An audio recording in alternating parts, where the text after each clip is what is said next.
Hello everyone, welcome to Agriculture Vision YouTube channel. Myself Sandeep Beniwal. आज इस video में अपने बात करेंगे क्लास 11th के थर्ड लेसन के बारे में, जिसकी 3 वीडियो पहले बना चुके हैं. जिसने नहीं देखी वो पहले उनको देखिए. अब स्टार्ट करते हैं इस टॉपिक में. अपने आज पढ़ेंगे मृदा तापमान के बारे में और मृदा वायु के बारे में. चलिए स्टार्ट करते हैं.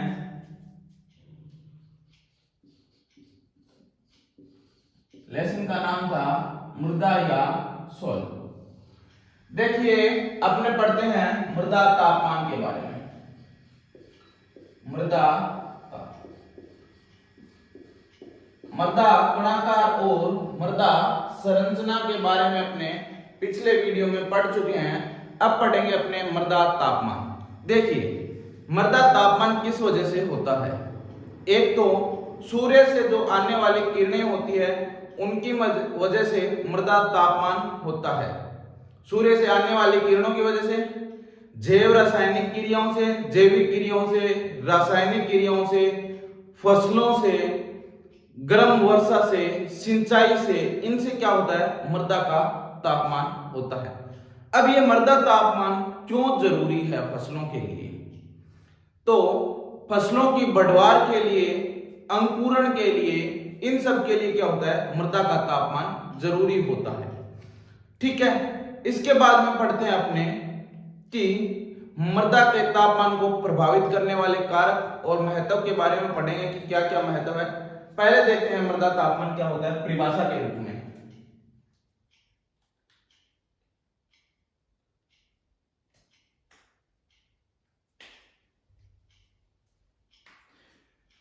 सूर्य की विकिरणों, सूर्य की विकिरणों, सिंचाई, गर्म वर्षा, जैविक व रासायनिक क्रियाओं,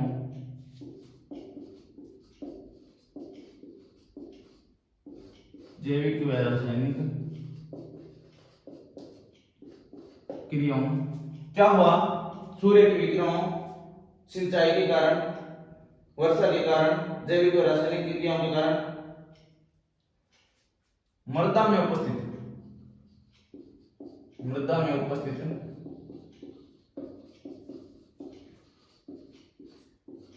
संपूर्ण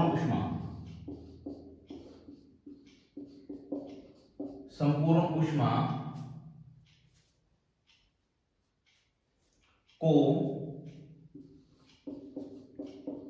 मृदा ताप कहते हैं. मृदा ताप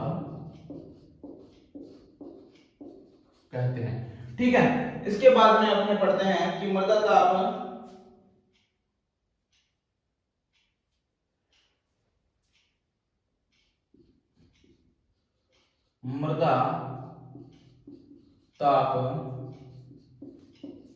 पौधों के अंकुरण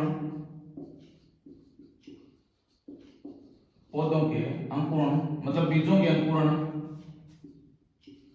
पौधों की वृद्धि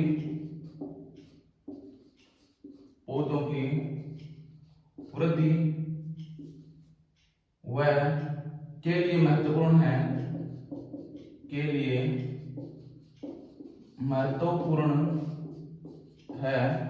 क्योंकि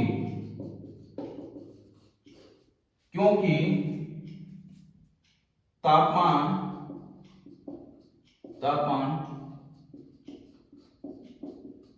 जैव रासायनिक क्रियाओं,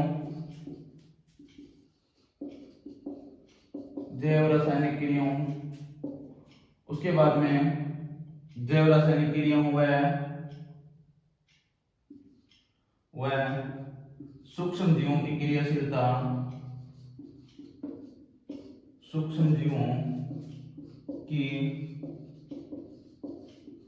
क्रियाशीलता,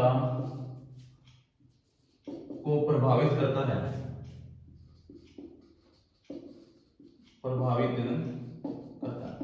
यह पौधों के अंकुरण व पौधों की वृद्धि के लिए एक महत्वपूर्ण कारक है, क्योंकि यह सूक्ष्म जीवों की क्रियाशीलता को प्रभावित करता है, जैव रासायनिक क्रियाओं को प्रभावित करता है। इसलिए क्या है, मृदा जो तापमान है, मृदा ताप है, वो फसलों के वृद्धि के लिए व अंकुरण के लिए महत्वपूर्ण है। इसके बाद में देखते हैं मृदा ताप का महत्व। मृदा ताप का महत्व। अब क्या महत्व है मृदा ताप का, कि मृदा यदि तापमान कितना हो तो अच्छा रहता है, या क्या क्या इसके महत्व है, क्या क्या बेनिफिट्स है, उसके बारे में अपने चर्चा करते हैं। तो देखिए सबसे पहला है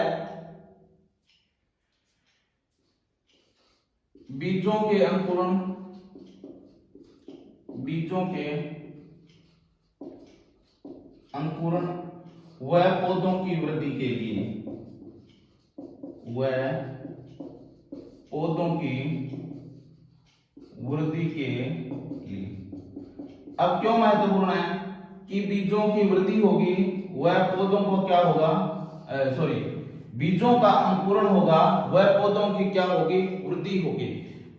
पौधे को उगने से लेकर बढ़वार और कटाई तक क्या होता है कि तापमान की जरूरत होती है। तो इसमें लिखा है अपने अंकुरण से लेकर पौधों की वृद्धि तक क्या होता है कि वृद्धि के लिए आवश्यक होता है। ठीक है,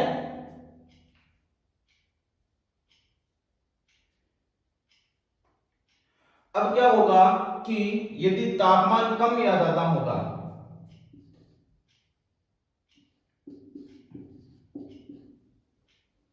निश्चित तापमान से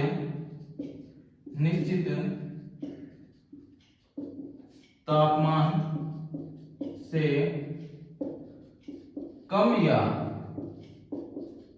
ज्यादा होने पर अंकुरण या तो नहीं होगा, या तो नहीं होता है, या मंद गति से होता है। क्या होगा, तापमान कम होगा या ज्यादा होगा तो अंकुरण या तो धीरे होगा या नहीं होगा। इष्टतम तापमान पर पौधे की वृद्धि भी अधिक होती है, अंकुरण भी जल्दी होता है। इष्टतम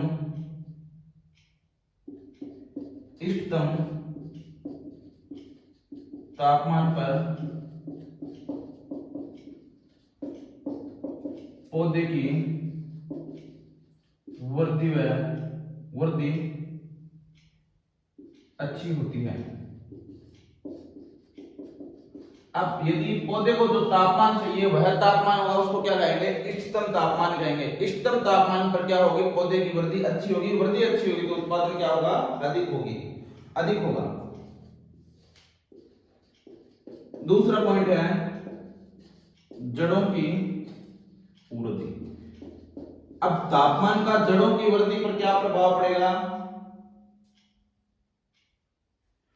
अनुकूल तापमान होने पर, अनुकूल तापमान होने पर जड़ों की वृद्धि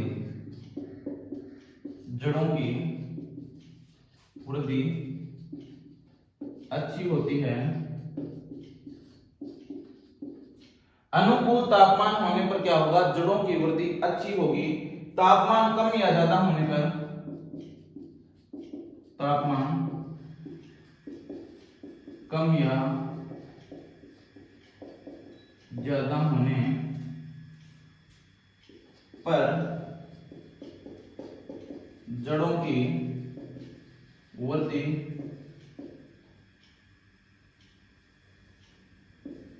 रुक जाती है या कम हो जाती है, या तो पूर्ण रूप से रुक जाएगी या जड़ों की वृद्धि क्या होगी, बिल्कुल कम हो जाएगी, बहुत कम जड़ों की वृद्धि होगी। यदि जड़ों की वृद्धि नहीं होगी अच्छी तो वह मृदा से पोषक तत्वों व जल का अवशोषण नहीं कर पाएगा।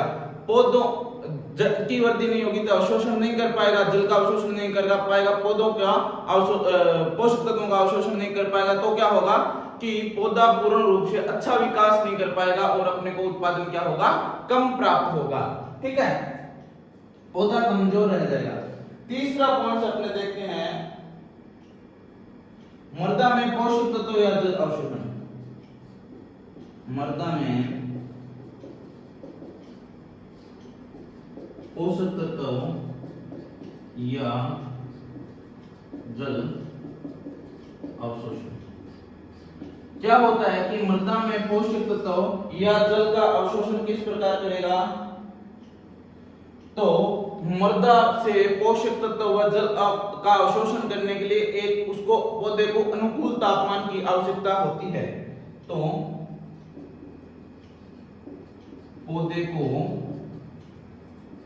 जल व पोषक तत्व अवशोषण करने के लिए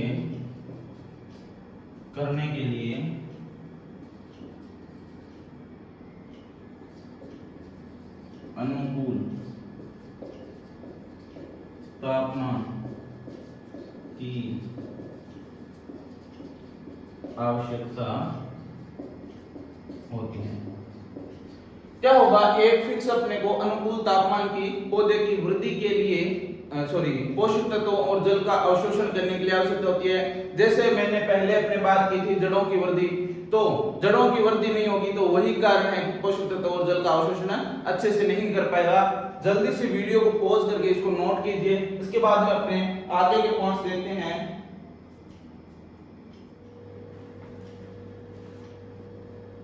हाँ जी, 3 पॉइंट्स अपने देख लिए थे कि पौधे की वृद्धि पर क्या प्रभाव पड़ता है, पौधे के अंकुरण पर क्या प्रभाव पड़ता है और पौधे की जड़ों की वृद्धि पर क्या प्रभाव पड़ता है, और अंतिम पॉइंट अपने देखा था कि पोषक तत्वों व जल ग्रहण करने की क्षमता पर क्या प्रभाव पड़ता है। अब अपने देखते हैं चौथा पॉइंट।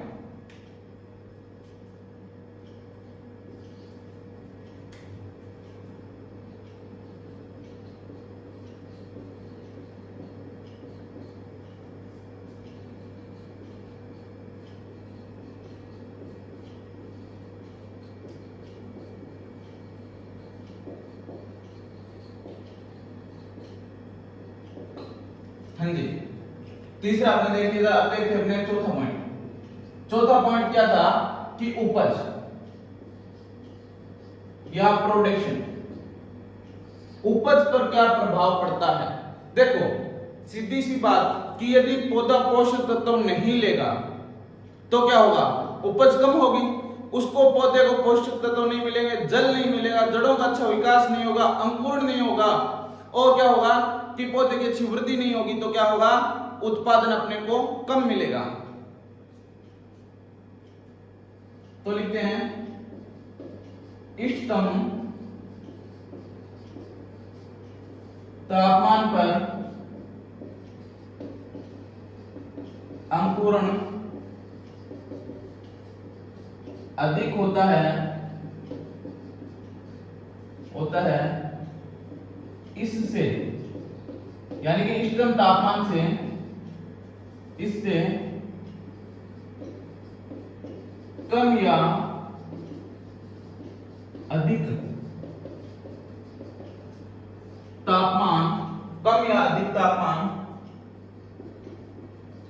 होने से अंकुरण उत्पादन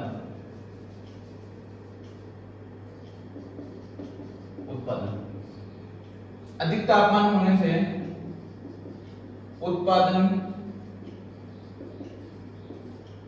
प्रभावित होता है।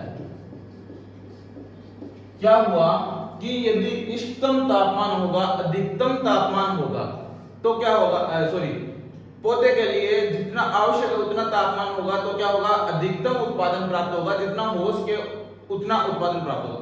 यदि इष्टतम तापमान से तापमान कम या ज्यादा होता है तो उत्पादन भी क्या होगा, कम हो जाएगा, उत्पादन प्रभावित होगा। चौथे पॉइंट की अपने बात करते हैं, पांचवें की, मृदा जीवाणुओं की क्रियाशीलता। मृदा जीवाणु की क्रियाशीलता। अब मृदा जीवाणुओं की क्रियाशीलता पर क्या प्रभाव पड़ेगा? देखिए कि यदि मृदा में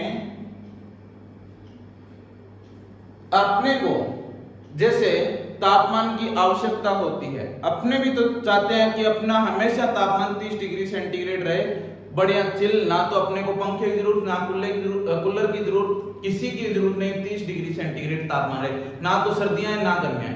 उसी प्रकार सूक्ष्म जीवों को भी क्या होती है, एक निश्चित तापमान की आवश्यकता होती है। उस निश्चित तापमान पर उनकी क्या होती है, क्रियाशीलता सर्वाधिक होती है। देखिए उससे ज्यादा या कम होगा तो क्या होगा, क्रियाशीलता प्रभावित होगी। एक निश्चित तापमान पर सूक्ष्म जीवों की क्रियाशीलता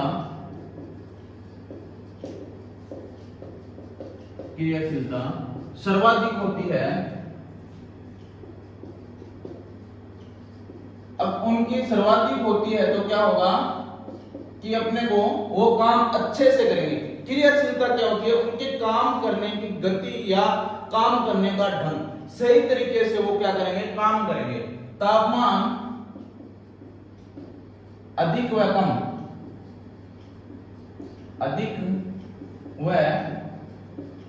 कम होने से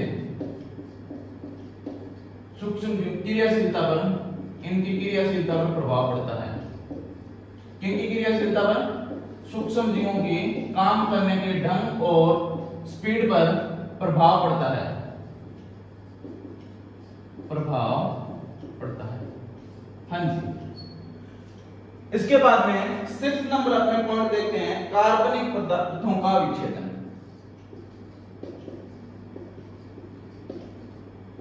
कार्बनिक पदार्थों का विच्छेदन।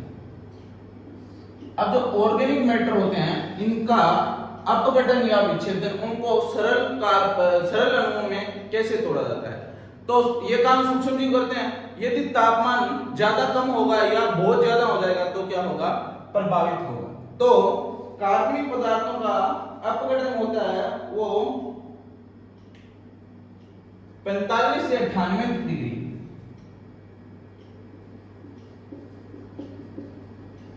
सर्वाधिक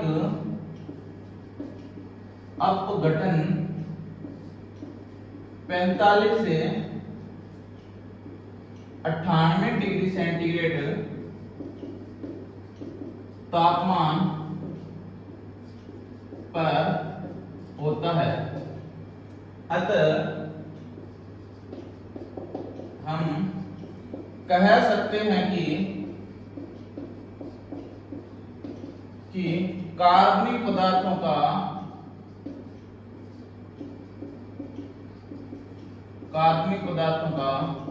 अपघटन मृदा ताप पर निर्भर करता है। समझे कि मृदा का जो तापमान है उस पर क्या निर्भर करेगा, कार्बनिक पदार्थों का अपघटन या विच्छेदन भी निर्भर करता है। अगला अपने देखते हैं कि मृदा ताप को प्रभावित करने वाले कारक। मृदा ताप को प्रभावित करने वाले कारक। Factor affecting of soil temperature, मतलब मृदा ताप को कौन कौन से ऐसे कारक है जो प्रभावित करेंगे, मतलब या तो तापमान को वो कम कर देंगे या तापमान को क्या कर देंगे, बढ़ा देंगे। सबसे पहला अपने देखते हैं मृदा की प्रकृति। 1 नंबर मृदा की प्रकृति, मतलब सॉइल टेक्सचर, मृदा कणाकार। यदि छोटे कण होंगे, यदि क्या होंगे, छोटे कण होंगे तो उनके बाहर जो गैसीय जल अपने पड़ा था कल, वो क्या होगा, ज्यादा होगा। तो क्या होगा कि उनका जो तापमान है धीरे धीरे बढ़ेगा। इसीलिए क्या होता है, जिनकी मृदा संरचना व्यवस्था, ठीक है, सोइल स्ट्रक्चर, जिनकी मृदा की व्यवस्था सही नहीं होगी उनका तापमान जल्दी बढ़ जाता है। ठीक है, तो देखते हैं छोटे कणों वाली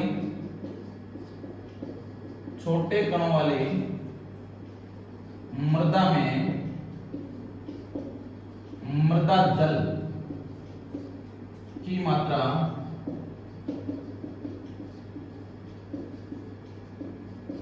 अधिक होती है, जिससे इसका तापमान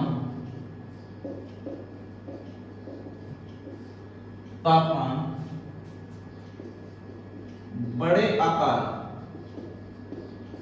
के कणों वाली मृदा से मंद गति या धीमी गति से होता है। समझे कि क्या होगा कि धीरे गति से होगा बड़े कणों वाली मृदा का, इसीलिए क्या होगा, इसीलिए खराब मृदा संरचना वाली मृदा होगी, मृदा का तापमान जल्दी बढ़ जाता है। क्या हुआ, जिसका खराब संरचना हो उसमें ना तो पोषक तत्व होंगे और ना ही क्या होगा मृदा का जल होगा, उनका तापमान क्या होगा, जल्दी से बढ़ जाएगा।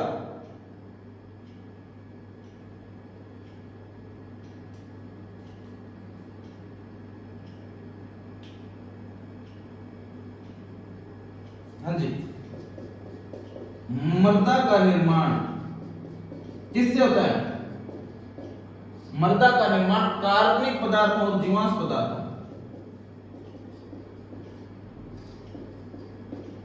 कार्बनिक पदार्थों व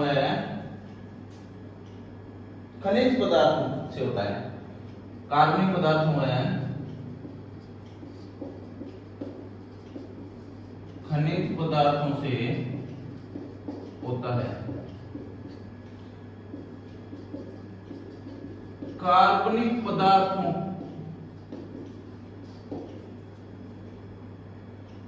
की तुलना में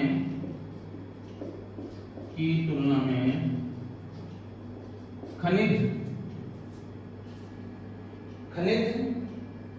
पदार्थों की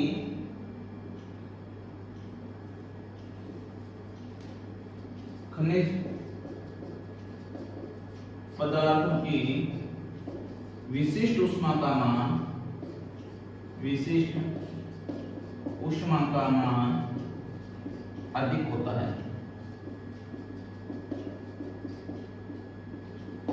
क्या लिखा आपने कि कार्बनिक पदार्थों व खनिज पदार्थों से किसका निर्माण होता है? मृदा का निर्माण होता है। तो अब कार्बनिक पदार्थों की तुलना में खनिज पदार्थों की विशिष्ट ऊष्मा का मान ज्यादा होता है। विशिष्ट ऊष्मा का मान ज्यादा होगा तो क्या होगा, तापमान भी क्या होगा, ज्यादा होगा। विशिष्ट ऊष्मा, अपने ऊष्मा भी तो लिखी थी ना कि वो ऊष्मा होती है मृदा की, वो क्या होती है, ताप होती है, मृदा ताप होती है। तो खनिज पदार्थों, इसलिए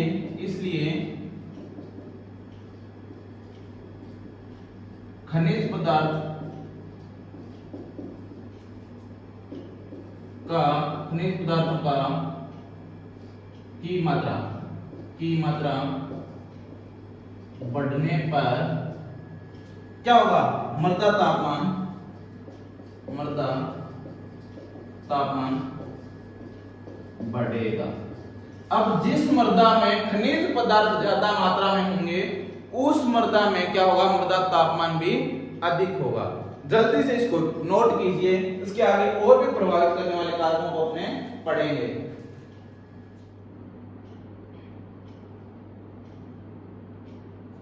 हाँ जी, नोट कर लिया आपने। अब अपने देखते हैं सेकंड पॉइंट। अपने प्रभावित करने वाले कारक पढ़ रहे थे, तो कौन कौन से कारक है जो प्रभावित करते हैं। सबसे पहले अपने पढ़ा था कि मृदा का निर्माण किससे होता है और मृदा का गुण कैसा है, ठीक है। तो उसके आधार पर मृदा की प्रकृति कैसी है, उसके आधार पर अपने पढ़ा था कि किस प्रकार से प्रभावित करता है। दूसरा अपने पढ़ता है मृदा रंग। मृदा रंग, अब मृदा रंग किस प्रकार से प्रभावित करता है। जो गहरी रंग की मृदा होती है, गहरे रंग की मृदा का तापमान हल्के रंग की मृदा से अधिक होता है। गहरे रंग की जो मृदा होती है उनका तापमान हल्के रंग की जो मृदा होती है उनसे अधिक होता है। तो जैसे लाल व काली मृदा है, उनका तापमान भूरी मृदाओं की तुलना में क्या होगा, अधिक होगा। इसके बाद में मृदा रंग का प्रभाव आपने देख लिया। मृदा आर्द्रता, तीसरा मृदा आर्द्रता, सॉइल ह्यूमिडिटी। तो मृदा आर्द्रता का क्या प्रभाव पड़ता है कि जैसे मृदा आर्द्रता, आर्द्र कब होगी, जब वो गिल्ली होगी उसमें क्या होगा, पानी होगा। तो आर्द्र क्षेत्रों की तुलना में आर्द्र क्षेत्रों की मृदा की तुलना में शुष्क क्षेत्र की मृदा का तापमान क्या होगा, तापमान अधिक होगा। क्या होगा कि आर्द्र क्षेत्रों की तुलना में शुष्क क्षेत्रों में जो मृदा होती है उसका तापमान क्या होगा, अधिक होगा। यह तापमान का प्रभावित करने वाले कारक थे। चौथा आपने देखते हैं वनस्पति आच्छादित मृदा। अब वनस्पति आच्छादित मृदा कौन सी होती है, जिस मृदा पर वनस्पति पाई जाती है, वनस्पति मतलब घास फूस कुछ भी पाए जाते हैं, उस मृदा का तापमान क्या होता है, गर्मियों में क्या होगा, वनस्पति से ढकी रहेगी तो कम होगा। क्यों, क्योंकि सूर्य से आने वाली किरणें सीधी धरती पर नहीं पड़ेगी तो कम होगा। और सर्दियों में क्या होगा, तापमान बढ़ेगा क्योंकि उष्मा निकलेगी नहीं, आच्छादित होगी तब निकलेगी। अपने सर्दियों में कोट पैंट क्यों पहनते हैं, क्योंकि अपने शरीर की उष्मा बाहर नहीं निकले। जब तक अपने शरीर की उष्मा बाहर नहीं निकलेगी तब तक अपने को क्या नहीं लगेगी, ठंड नहीं लगेगी। तो यही कारण है वनस्पति से आच्छादित मृदाएं लिखेंगे, वनस्पति से आच्छादित मृदाओं का तापमान सामान्य रहता है, मतलब परिवर्तन कम होता है, सामान्य रहता है।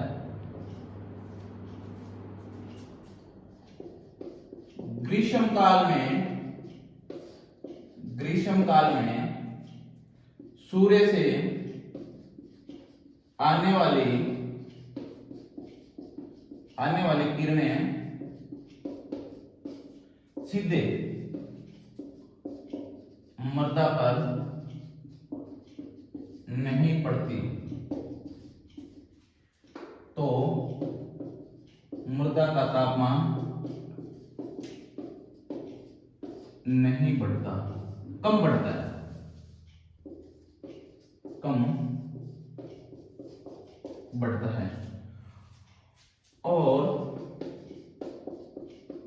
सर्दियों में क्या होगी, ऊष्मा का ह्रास नहीं होने देगी, नहीं होने देगी, जिससे मृदा तापमान में कमी नहीं आती,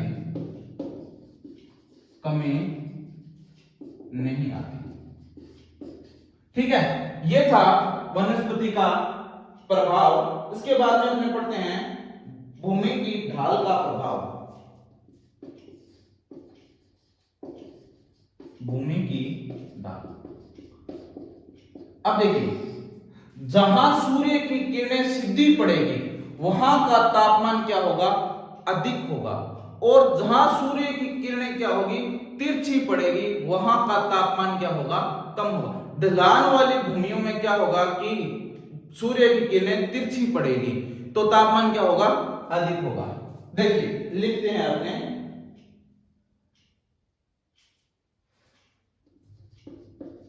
उत्तरी गोलार्ध में सूर्य की किरणें सीधी पड़ती है और दक्षिणी ढलान में सूर्य की किरणें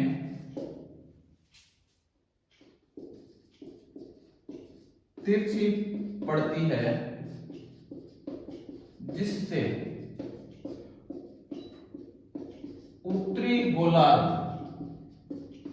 की मृदाओं का तापमान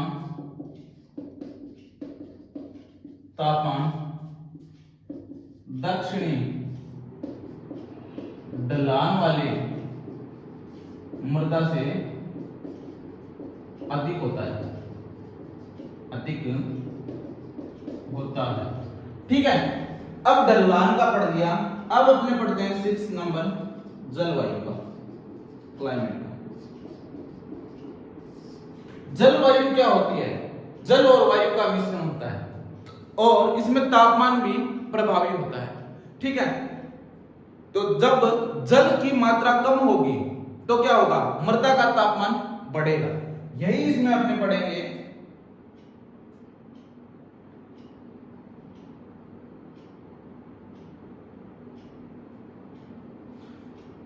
अधिक वर्षा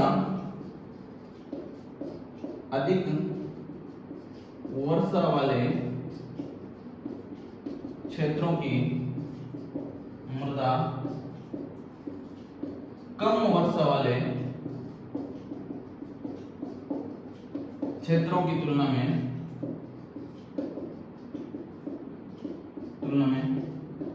मंद गति से गर्म होती है, क्योंकि अधिक वर्षा वाले क्षेत्र में क्या होगा कि पानी की मात्रा अधिक होगी, तो पानी का क्या होता है, उसमें मान क्या होता है, नियत रहता है, बराबर रहता है। तो क्या होगा कि अधिक वर्षा वाले क्षेत्रों में धीरे धीरे मृदा गर्म होगी, शुष्क क्षेत्रों में, कम वर्षा वाले क्षेत्रों में जल्दी गर्म हो जाएगी। अब बढ़ते हैं अपने ऋतु का प्रभाव।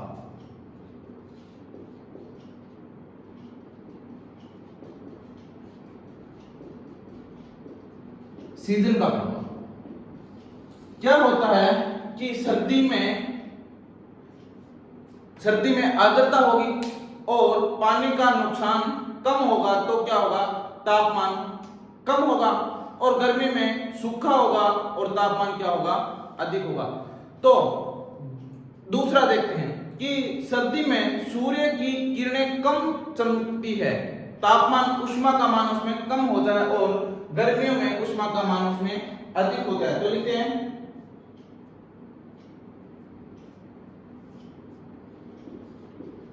शीत ऋतु में सूर्य की विकिरणों में ऊष्मा का मान कम होता है, वह गर्मियों में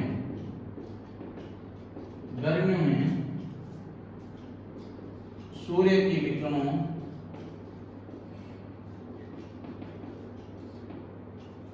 का ऊष्मीय मान अधिक होता है, इसलिए सर्दियों में मृदा ताप कम व गर्मियों में मृदा ताप अधिक होता है, अधिक होता है। ठीक है, आज के लिए इतना ही काफी होगा।